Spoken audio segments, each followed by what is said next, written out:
채우는 당신의 미래 따기.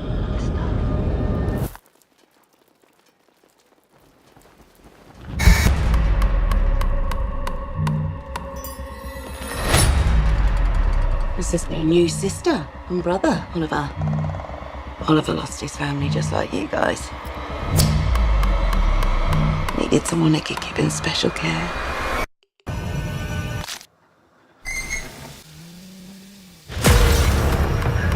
Listen. Some people believe the spirit stays in the body for months after death. On a bright, sunny morning, a teenager named Piper, who is visually impaired and can only see shapes and light, waits for her stepbrother Andy after her goalball practice.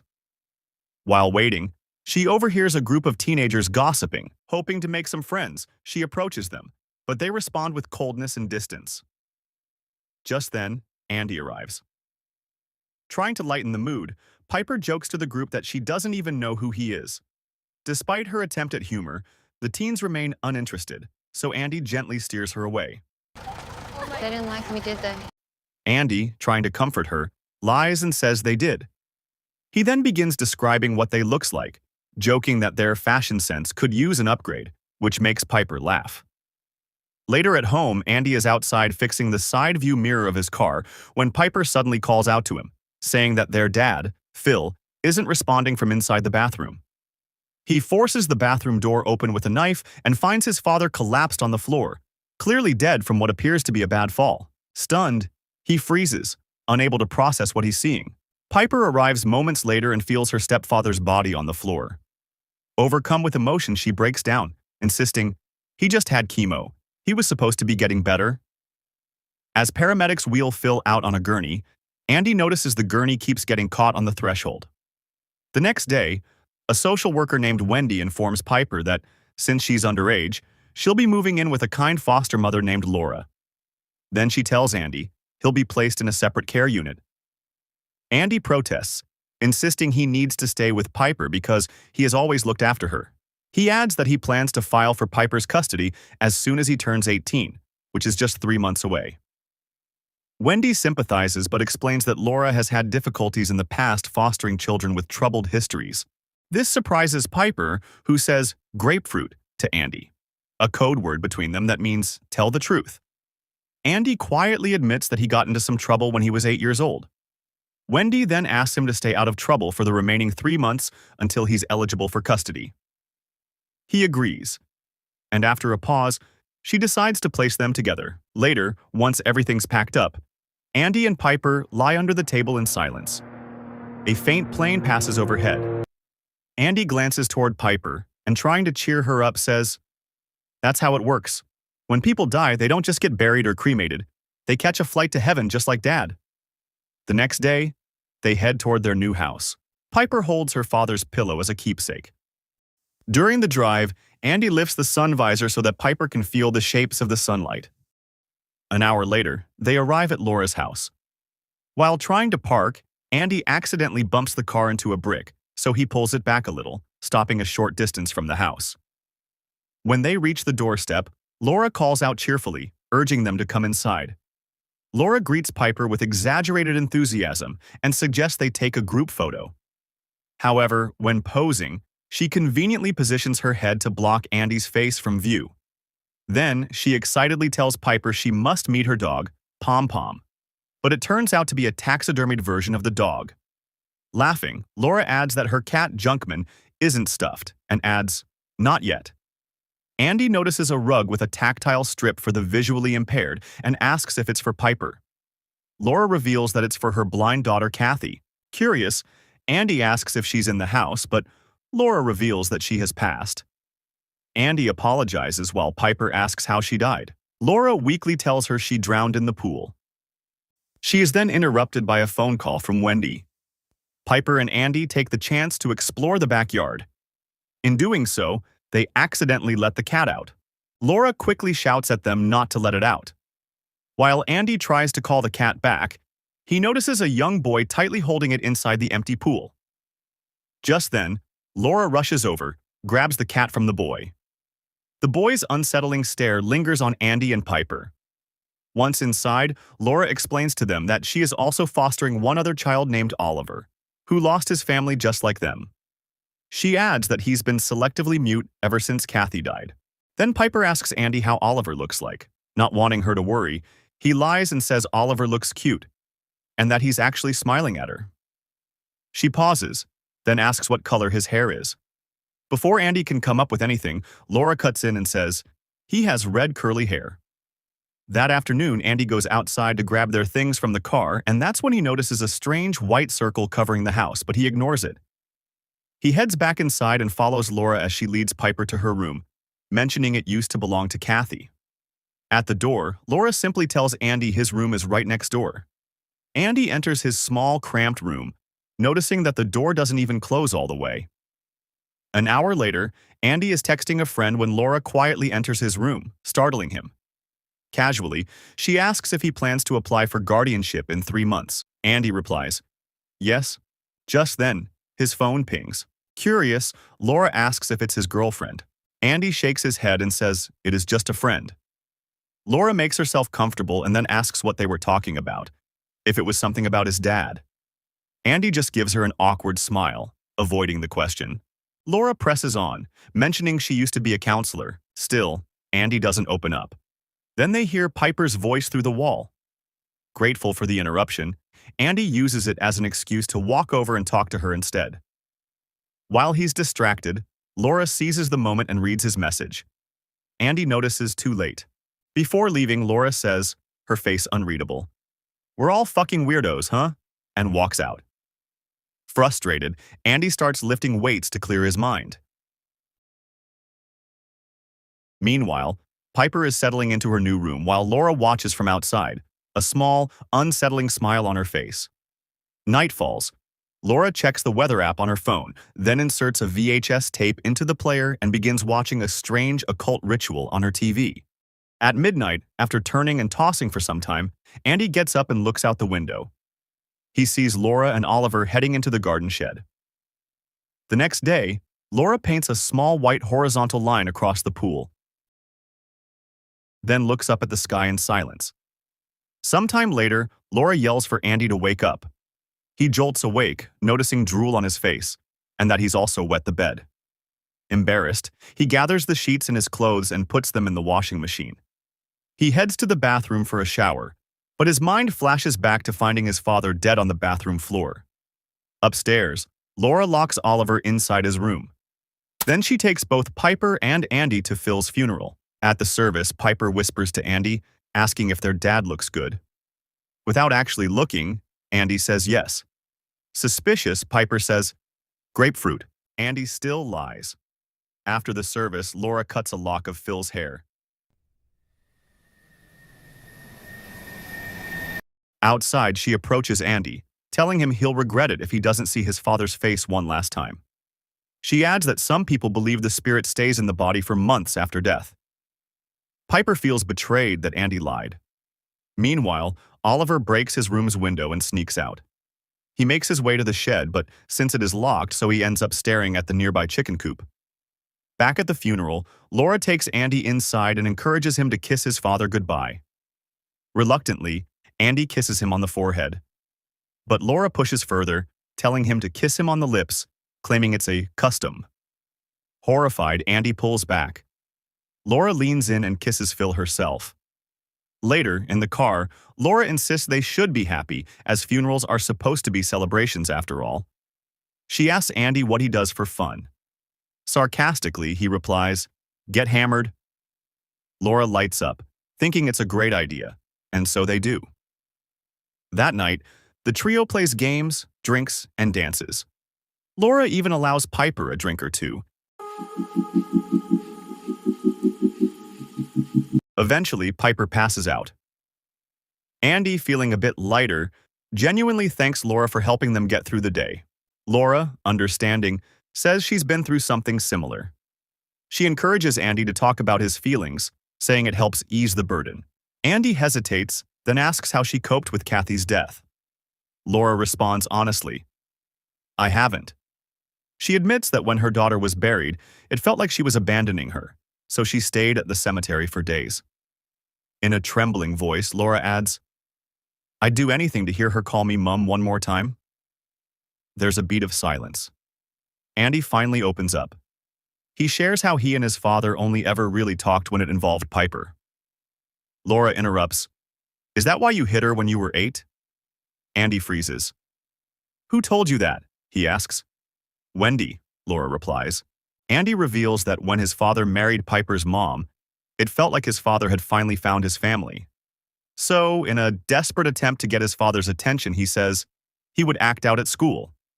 His father, furious, would hit him, always turning on the shower to drown out the sounds. After midnight, Laura urinates into a cup and pours it onto Andy's pants while he sleeps. It turns out she's been secretly drugging Andy by lacing his protein powder with drugs. She unlocks his phone and deletes all the photos of Oliver. Suddenly, Laura hears a cat screaming. She goes outside and takes Oliver to the bathroom and gently says, "I know you're hungry, but it is not the right time." Then she asks softly but intently, "Are you in there? And did I do it right?" Oliver looks straight into her eyes, and the faucet behind Laura turns on. Oliver's eyes slowly turn red, and from deep within, a cat-like groan rumbles from his throat. The next morning, Andy wakes up soaked in urine. Frustrated and confused, he gets up to clean himself but runs into Laura in the hallway. She insists on taking his clothes. Just then, Piper walks in and excitedly tells Andy that she and Laura are going shopping. Then Laura smells Andy's clothes and asks, "Did you pee?" I don't know what happened. Andy, seriously? Laura, with a disturbingly gentle tone, says, "It's okay, you should take a shower." As Andy walks away, Laura says to Piper, "Your brother's not doing well," and promises to explain more in the car. Andy washes himself using the garden tap outside, as taking a shower still triggers his trauma. Just then, he sees Oliver lift his hand near the window. Thinking it's a wave, Andy waves back. Then Andy heads to Oliver's room but finds it locked, so he grabs a knife and pries it open. In the living room, Andy bombards Oliver with questions, but Oliver just stares into space. Andy grabs a notepad and pen, hands it to him, and says he'll only give him food if he writes something. Oliver takes the notepad and writes. Andy hands him a slice of cantaloupe still stuck to the knife.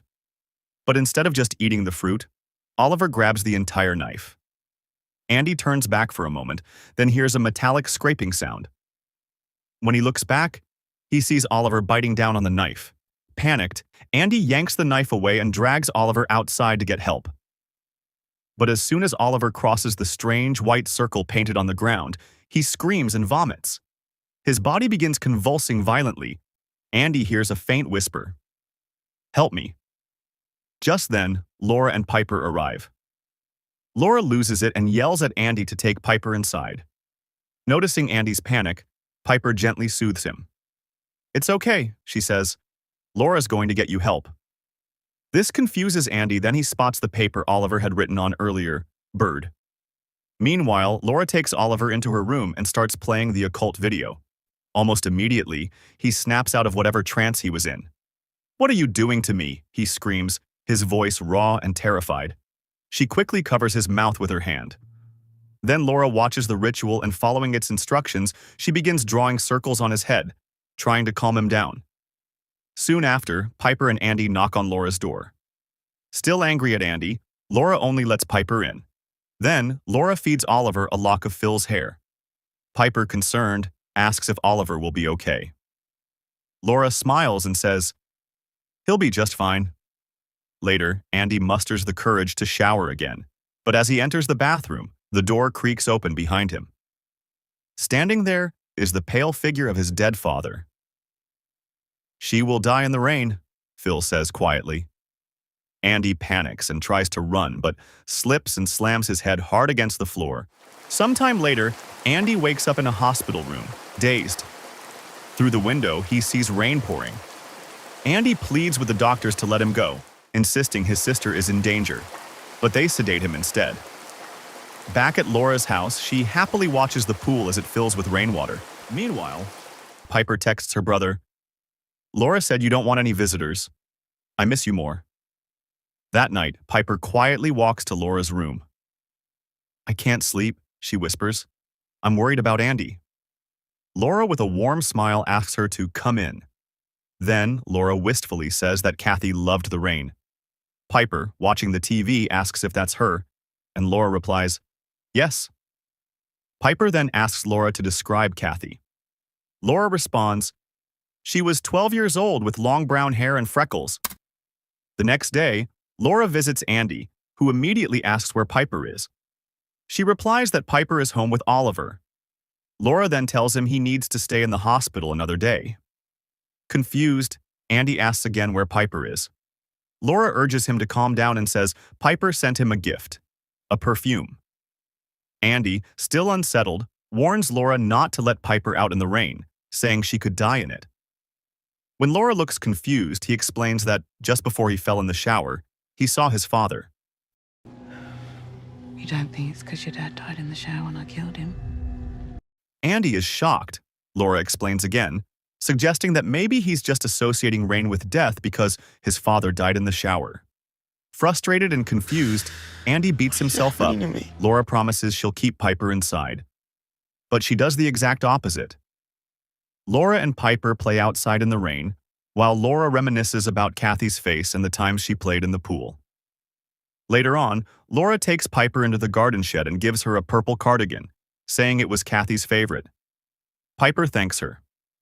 Laura then gently tells Piper she can call her mom, but Piper replies with a soft, maybe. Laura also ties Piper's hair and comments that Kathy used to wear hers the same way. Then, in a tender voice, Laura asks whether Piper would still like to live with her even after Andy has turned 18. Piper declines, saying she always wanted to stay with her brother, but promises they would visit her on weekends. Laura then tells Piper there's one more thing she needs to show her. Gently, she guides Piper toward the freezer and places her hand on Kathy's cold, lifeless body. When Piper hesitantly asks what it is, Laura simply replies, meat. The next day, while driving Andy home from the hospital, Laura vents to Wendy over the phone, clearly unhappy about his early discharge. She says she argued with the staff, stating that Andy had suffered a psychotic break, but they told her he was showing signs of recovery. Once home, Andy checks on Piper, but Laura interrupts from outside, accusing him of being a little creepy. Bit creepy, isn't it? Later, Andy tries to work out but gets distracted. He ends up drinking his protein shake. Meanwhile, Laura continues watching the disturbing ritual, its true purpose finally becoming clear. Laura is trying to bring her daughter back from the dead. The ritual involves 4 steps. Contact the demon. Laura has managed to summon a demon, which is now inhabiting Oliver. Mimic the death. The person meant to become the new body, Piper, must die in exactly the same way as the original, Kathy. Since Kathy drowned in a rain-filled pool, Piper must drown in a similar way. Consume the body. The demon must consume the original body. In this case, Oliver must eat Kathy's corpse. Transfer the soul. Finally, the demon must vomit the remains into the new vessel. Oliver must regurgitate Kathy's remains into Piper's mouth. The next morning, Laura sprays herself with Andy's perfume and punches Piper in the face. Later, when Andy wakes up and comes downstairs, he notices Piper's black eye and demands to know who hurt her. Laura immediately blames him. Piper quietly says, "It can't be him." But Laura cuts in, accusing Andy of being abusive, just like his father. Piper is stunned to learn their father ever hit Andy. Then Andy notices something strange about Oliver's appearance and tries to take a photo to show the social worker. They get into a scuffle, and in frustration, Andy punches the wall. Laura pretends that Andy hit her.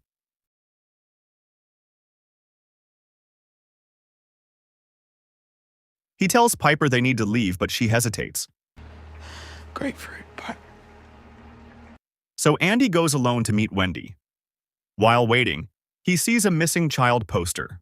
Oliver is listed as Connor Bird. Meanwhile, despite Piper's objections, Laura drops her off at goalball practice. Back with Andy, Wendy tells him that Laura claimed he wets the bed and is aggressive toward Laura and Piper.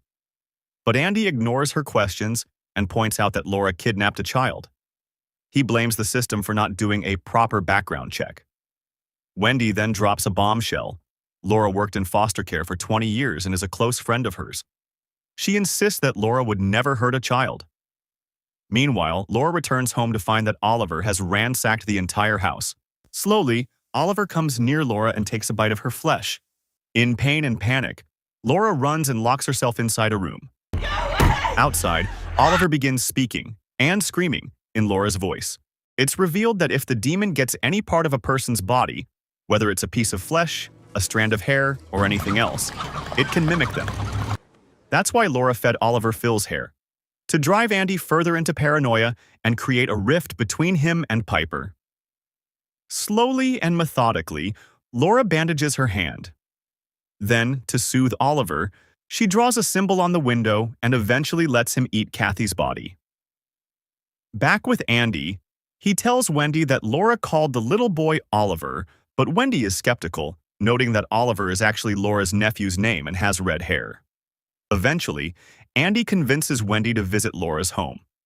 On the way, Andy leaves Piper a heartfelt voice message. He confesses that their father used to hurt him, especially when Piper wasn't home.